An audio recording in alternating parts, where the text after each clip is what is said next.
What up YouTube, it's your boy Anime Specialist. So chapter 9 of Eden Zero, but first I want to talk about something that was in chapter 3 that I completely forgot. Is that in one of the channel there was in one of the panels, there was Natsu and Lucy from Fairy Tail. So obviously Hiro Mashima is referencing a lot Fairy Tail in this manga, so that was kind of crazy. This week's chapter was kind of the same as last week. You know, there's the guy Seabury that is chasing Professor Wens and Happy because they have something that he wants. We don't know what this something can do. It looks like it's maybe a robot or a living being, but we don't know what it's gonna do. We saw in last week's chapter, we saw Shiki. He fell into a robot graveyard and he saw quote unquote Michael, but it wasn't really him. It was the same model of robot that Michael is, but it obviously it was 50 years in the past, so it wasn't him. There was a lot more models of him in the graveyard. So yeah, but the thing that I don't really like right now is the pace of the manga. We don't really know nothing about what's happening, you know, where it's really confusing. We really don't know how they got into 50 years in the past. I know it will be revealed, but we know nothing about this series right now. We don't really know nothing. We know it's a sci-fi. We know it's the same author that made Fairy Tail, but we don't really know anything about this series right now.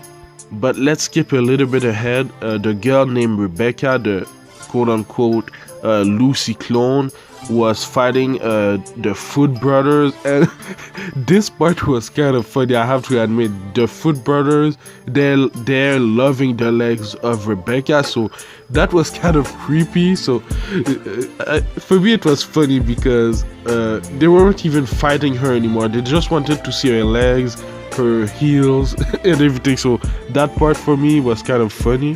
But Shiki just came in with one of his other attacks, Gravity Windmill Kick.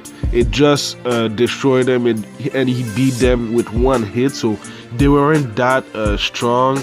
So we'll see what's gonna happen in next week's chapter. We know that Sibir is after what Professor Waze has.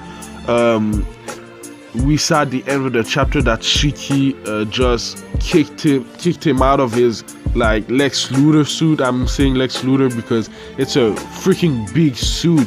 It reminded me of what Lex Luthor has in DC Comics. So yeah, and Sibir had a huge missile. That was crazy. He was launching missiles at Professor Waze, and I don't even know if Professor Waze has powers to protect himself, so that was kind of crazy. But man, I really want to know what's happening. It's really confusing. I think I said that in last week's chapter. I know it's just chapter 9 of the series, but it's really confusing. I don't really know what's happening. I don't really know what Sibir wants with this little robot, I guess, or this living being. I don't really know what he wants to do with it.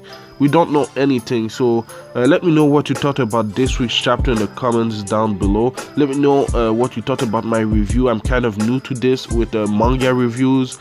It's, I think, my first manga review, my second manga review, so I'm trying to get better and better. What I learned so far from manga reviews is that you have to pay way more attention to the panels, because sometimes there's hidden things, like in chapter 3, Hiro Mashima, in the background there was Lucy and Natsu from Fairy Tail, so that I didn't see at first. So I'm trying to get better, man. Like, comment, subscribe, it would help a lot, and thank you for watching. I'll see you in the next video. Anime Specialist out. Peace.